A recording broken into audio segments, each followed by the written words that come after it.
Mesdames et messieurs, bonsoir. Le livre de ce soir s'intitule « Utopie d'un escroc », c'est de la psychologie. Il est écrit par Coulson Kouloulou, qui est avec moi sur ce plateau. Avec lui, donc, on va essayer de faire un tour d'horizon du livre. On va essayer de comprendre les motivations qui l'ont poussé à écrire. Bref, on va comprendre le livre. On va essayer de comprendre aussi l'auteur. Monsieur Coulson Kouloulou, bonsoir. Bonsoir. C'est un plaisir de vous avoir sur ce plateau. Notre rencontre a été un peu fortuite comme ça, parce que vous suivez l'émission et comme par hasard, vous appelez. Et il se fait que vous êtes écrivain. Oui. Que ce livre n'est pas votre tout premier. Tout à fait. Vous avez quelques écrits à votre actif. Parlez-nous-en en quelques mots. Oui, en fait, j'inscris tous mes écrits dans l'esprit scientifique. C'est-à-dire que j'écris des livres scientifiques et des livres religieux. Alors, les livres religieux, je ne les écris pas dans l'esprit partisan, mais je les écris. Ce sont des approches scientifiques, en fait, de la religion. Je parle, par exemple, de l'Église et ses missions, beaucoup plus vécues en France, en Europe en général, mais particulièrement en France, là où je vis.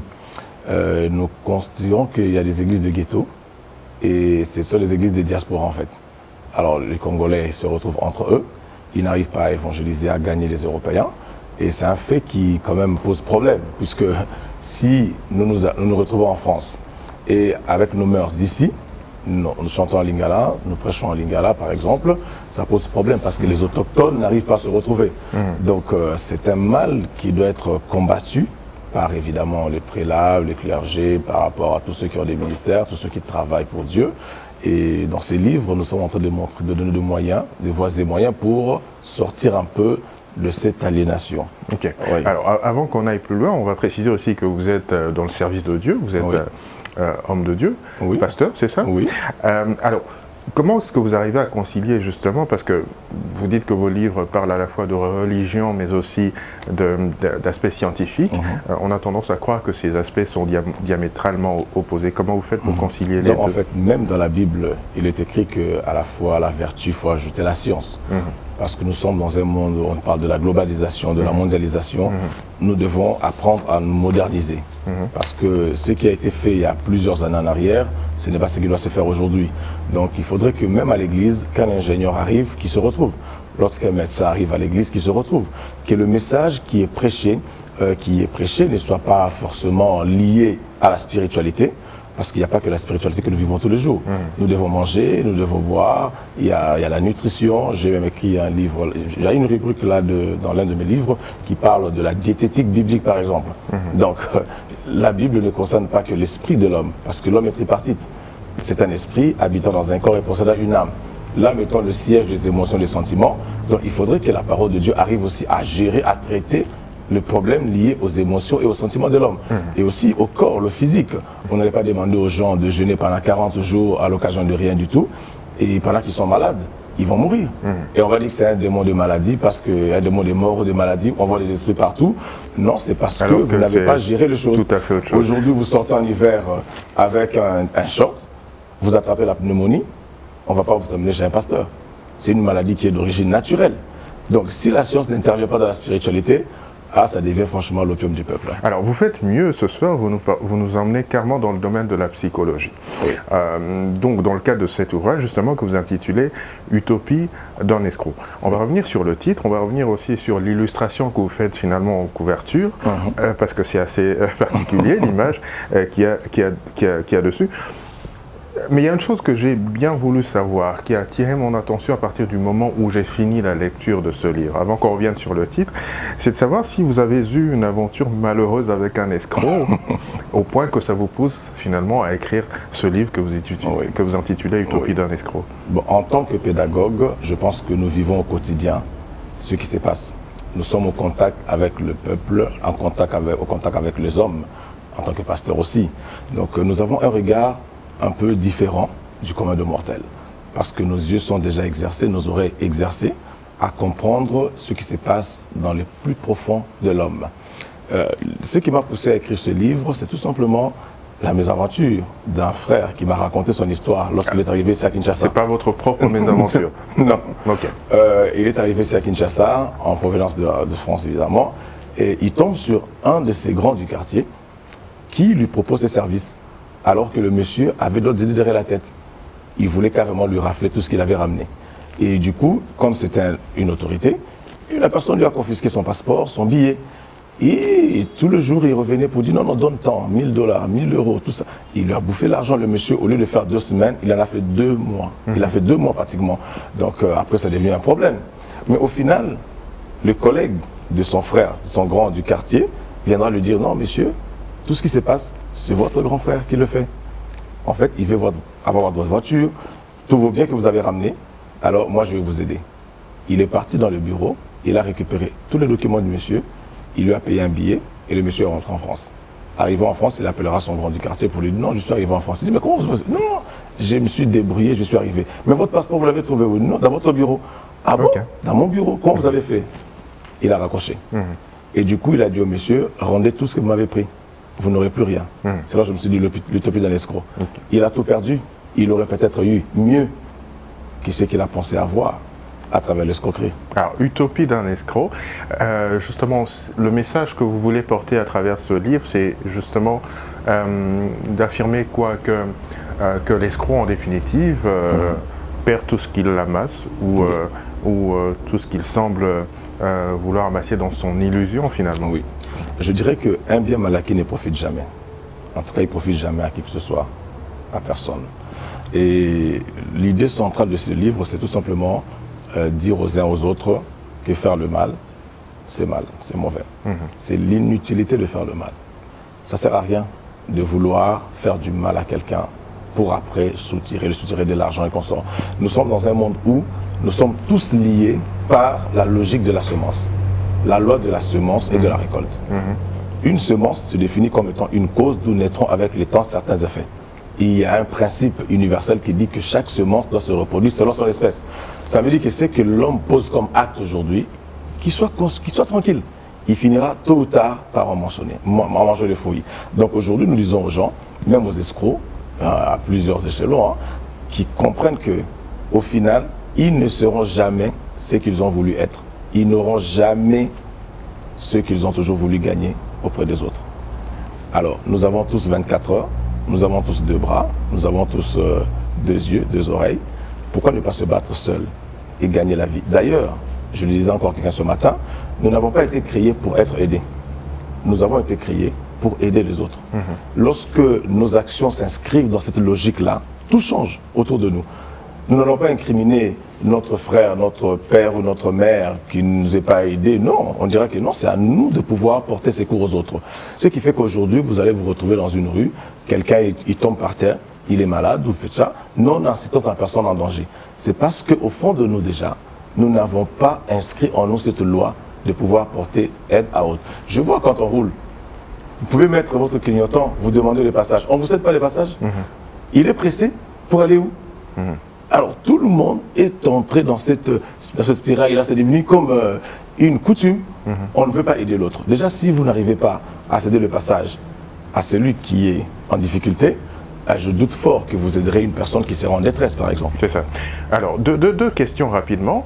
La première, c'est par rapport à c'est peut-être une question de forme, c'est à la couverture de votre livre. Pourquoi vous choisissez cette image? Vous allez nous dire déjà si c'est votre éditeur ou si c'est vous-même qui avez eu cette idée. Et la deuxième question, c'est de savoir en quoi est-ce que votre livre traite des questions de psychologie. D'accord. Donc d'abord, s'agissant de la couverture, vous voyez déjà un long nez. Ça veut dire qu'on ne peut pas voir plus loin que le bout de son nez. Mais l'escroc, lui, il est tellement ingénieux qu'il croit faire le contraire. Et pourtant, il est buté à la loi de la nature. Je crois que j'en parle. J'ai dit la nature, c'est si bien faire les choses. C'est-à-dire qu'aujourd'hui, on peut tout faire à l'abri du regard, mais on dirait qu'il y a un œil qui nous regarde. Un œil, je dirais même plus, ce n'est pas qu'il nous regarde, mais un œil qui nous voit. Il a une attention particulière fixée sur tout ce que nous posons comme acte. Et deuxièmement, ce livre, j'aimerais le dire, j'étais un jour en train de réfléchir, je dis, mais par rapport à ceux qui n'aiment pas, par exemple, qu'on leur parle de Dieu, comment faire pour les atteindre? Les élites, les érudits, les Grecs, si on doit le dire, ceux qui aiment la connaissance. Que faire? Parce que déjà, je suis dans une société où Dieu, c'est un mot qui est à bannir dans les écoles.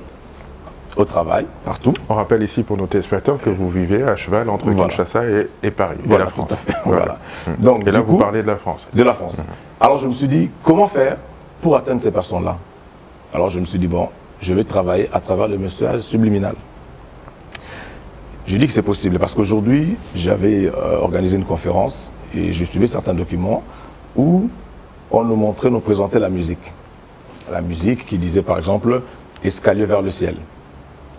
Mais alors que lorsqu'on tournait cette musique à l'envers, on écoutait distinctement « Excite-moi sexuellement au homme mort ». Alors ceux qui écoutaient la musique pensaient chanter « Escalier vers le ciel ». Alors qu'en réalité, permettez-moi ce pléonasme, leur conscience n'était pas consciente du message qui était caché. En réalité caché. C'est ça le message subliminal. Un message qui rentre dans votre subconscient. Et la subconscience a deux plaques. Lorsque ces deux plaques sont remplies, qu'est-ce qu'elles font? Quand elles sont pleines, elles refoulent. Vous verrez une personne joyeuse, au bout d'un certain moment, elle pose sa main sur sa joue. Vous posez, mais qu'est-ce qui se passe? Il dit non, ça va. Voilà. La subconscience a réagi sans que la personne soit réellement consciente de ce qui s'est passé au fond d'elle. Alors je me suis dit, nous aussi, nous pouvons travailler à travers des messages subliminaux pour apporter aux gens une connaissance qui leur est peut-être cachée ou qui n'aimerait vraiment pas du tout entendre. C'est pour cela que dans ce livre, nous parlons de messages subliminaux.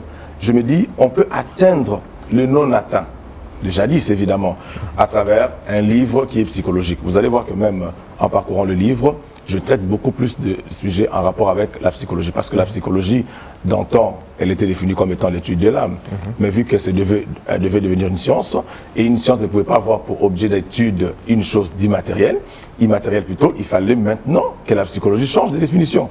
On l'a définie comme étant l'étude du comportement. Donc le comportement, c'est le stimulus, plus l'organisme, ça produit une réaction.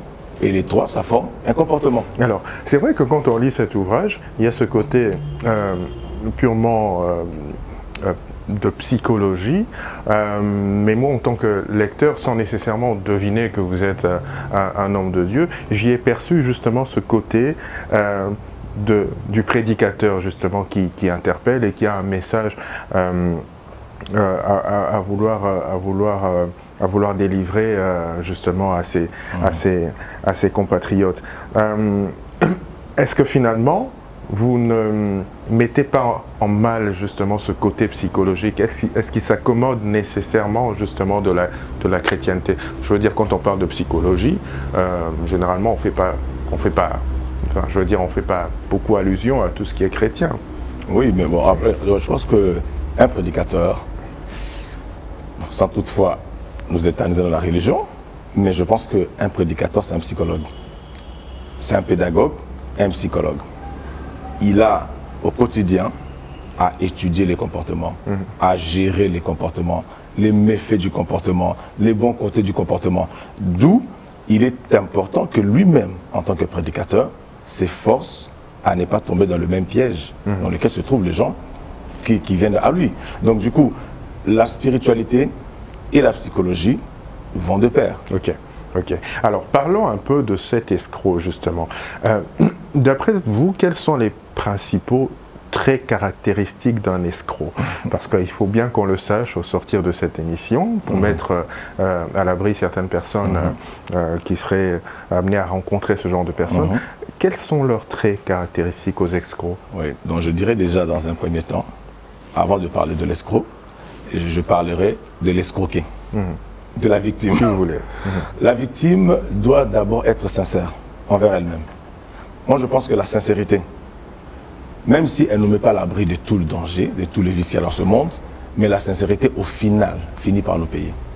Parce que si nous avons été dribblés, roulés par n'importe qui, cette personne, soit c'est à travers nous-mêmes que nous allons faire un effort, n'est-ce pas, pour rattraper ce qui a été fait, ou la nature, c'est pourquoi je reviens souvent à la nature. La nature, comme elle sait si bien faire les choses, elle s'en occupera. Donc, les escrocs sont des fins parleurs, des bons parleurs. Les escrocs sont des gens qui ont un esprit anticipatif. Vous voyez, parce que l'escroquerie, il faut qu'on le souligne, c'est un vol scientifique. C'est-à-dire que c'est un voleur, pas comme, excusez-moi si je dois le dire, le Koulouna, non, mais pas comme celui qui vous pose des doigts dans la poche, non. Un escroc, c'est un professionnel du vol. Alors quand vous dites par exemple c'est des bons parleurs, ce n'est qu'un aspect de la question, hein, parce que sinon vous parlez très bien aussi. Hein. J'ai pensé en plus, j'ai pensé, vous en faites pas. On n'a pas comprendre que vous enseignez quelque chose que vous savez. Voilà, ce sont des bons parleurs, parce que quand ils parlent, ils ne visent pas le bien de l'autre. Ça, c'est un autre aspect. Quand il parle, il ne vise pas le bien de l'autre. Il vise son bien personnel. Parce qu'un escroc vit dans l'égocentrisme. Il ne voit que lui-même. Je pense que j'en parle. Il ne voit pas les autres. J'ai même dit, il y a une phrase, un passage où il dit, et les autres? Il dit non, je ne les calcule pas. Il n'existe pas pour lui. Il n'y a que lui. Donc, il peut s'agripper à vous aussi longtemps qu'il n'a pas encore soutiré ce qu'il cherchait. Et le jour où il aura gain de cause, il vous lâche. Un escroc, c'est un lâcheur, un très bon lâcheur. Ce n'est pas que c'est un lâche, c'est un lâcheur. Il abandonne facilement ses proies. Vous voyez? Et un escroc, on sait bien le voir, les escrocs ils sont là, on les voit matin, midi, soir. Si nous sommes sincères, soit notre sincérité nous épargnera des effets d'un escroc, ou carrément nous tomberons dans son piège, mais tôt ou tard nous finirons par nous en débarrasser. Les escrocs, il y en a à différents échelons. Je pense que je parle de Madoff. Madoff, c'est un... Voilà, tout le monde a fait confiance à cet homme, alors que derrière, il faisait autre chose, mais du coup, la nature l'a récupéré. Donc moi, je dis aux gens, confions-nous à la nature. C'est vrai, quand je parle de nature, je ne suis pas naturaliste, je ne suis pas... Voilà, mais je parle, ma nature à moi, c'est Dieu dedans. C'est-à-dire, quand je dis aux gens la nature, je parle de Dieu.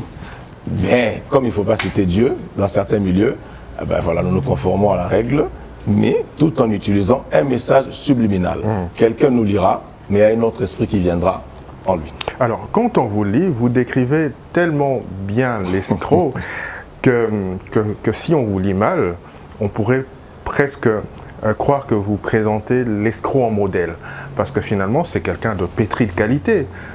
Et donc, on pourrait presque dire qu'on devrait ressembler finalement à l'escroc, parce que c'est quelqu'un qui est dans la force de la conviction, qui est dans l'ingéniosité, qui est tout le temps en réaction et en phase avec les évolutions de la société. Ça veut dire qu'il y a un côté finalement positif à tirer de cet escroc. Évidemment, comme vous le dites, et quand la personne ira jusqu'à la fin de sa lecture, elle comprendra qu'il fallait d'abord dépeindre l'escroc. Il fallait expliquer que ce n'est pas un petit joueur. L'escroc, c'est un professionnel. Et je suis en train de parler de sa mémoire eidetique, c'est-à-dire qu'il a une mémoire photographique.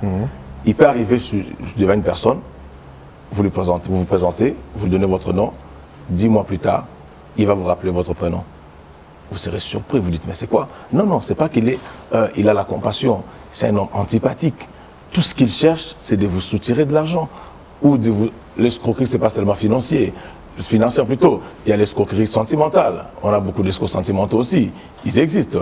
Il vient avec des belles paroles. Je me rappelle encore quand on était trop petit, on cherchait dans les dictionnaires, ou même dans Cantique des Cantiques, des belles phrases pour dire aux gens, alors qu'au final, on a juste cherché à séduire la personne. Vous voyez? Donc, je disais ceci, que l'escroc peut utiliser son intelligence. Déjà, avant d'en parler, il fallait que j'explique quand même à long et à large qui il était, cet homme-là. Et directement, je dis, il faudrait que l'escroc, s'il était vraiment gentil, il était un homme honnête, il aurait pu utiliser son intelligence, par exemple, au niveau de la sécurité, au niveau de la médecine. Il y aurait des bonnes trouvailles. Donc, c'est pourquoi je dis que l'escroquerie, un escroc, ce n'est pas n'importe qui. Les escrocs, il peut être au départ bourrique, une bourrique, mais à cause du besoin de la cause, la personne s'informe. Et pour bien s'informer, il faut s'informer. Il faut s'informer. Alors, vous décrivez effectivement tout ce côté, on peut appeler ça très positif de l'escroc, mais il y a aussi un côté qui est très important que vous décrivez de l'escroc, c'est ce côté orienté vers la recherche constante du plaisir. Vers cette recherche du plaisir au détriment finalement des autres, vous l'avez très bien dit tout à l'heure. Mais ça c'est très caractéristique parce que finalement quand on observe même des escrocs à Kinshasa, d'ailleurs pour tout vous dire, quelque part, vous nous donnez même un certain nombre d'indices. Alors moi, je me suis bien demandé de qui vous parliez lorsque vous dépeignez un peu la manière dont on les appelle. Et ça, j'imagine que c'est surtout ici à Kinshasa, hein, boss de boss, grand prêtre, aigle, sommet des sommets. Alors, on risque de penser que vous faites référence à des noms qui sont bien connus. Non. C'est quoi le sens de votre démarche? Et par ailleurs, quand vous affirmez ces petits qualificatifs, c'est sur base d'une observation avérée? Ah, tout à fait. Je pense déjà que par mon prénom Coulson, je n'ai pas voulu montrer mon identité spirituelle et mon côté congolais. Je suis congolais, je veux que les gens découvrent ça après. Parce que je pense que même dans notre société, il y a des endroits où on m'a accepté en tant qu'écrivain, mais après ils ont découvert que j'étais pasteur.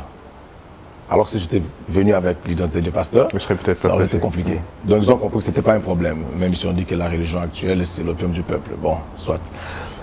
Mais je pense que, en tant que Zaïrois, bon, je dis Zaïrois d'abord, en tant que Congolais maintenant, je suis Quinois, j'ai passé beaucoup d'années ici, j'ai vécu pas mal de choses aussi. Donc quand je donne cela, c'est par rapport à mon identité. Mon identité. Je suis arrivé en France, ça fait 10 ans. Je ne maîtrise pas tout de la France. Hein. Mais ici, je pense que j'ai beaucoup de maîtrise dans certaines choses. Et quand je donne ce sobriquet-là, c'est juste pour dire que le nom, en soi, cache une personnalité. Je viendrai, je crois, un jour avec mon autre ouvrage qui traite de la personne, c'est-à-dire l'essence, l'être, du personnage, l'acteur et de la personnalité. C'est les comportements. C'est-à-dire que chacun de nous est une personne, il y a une personnalité qui vous est propre, et vous êtes un personnage. C'est-à-dire qu'en tant que personne, vous êtes habilité à jouer un rôle dans la société. Et si la liaison entre la personne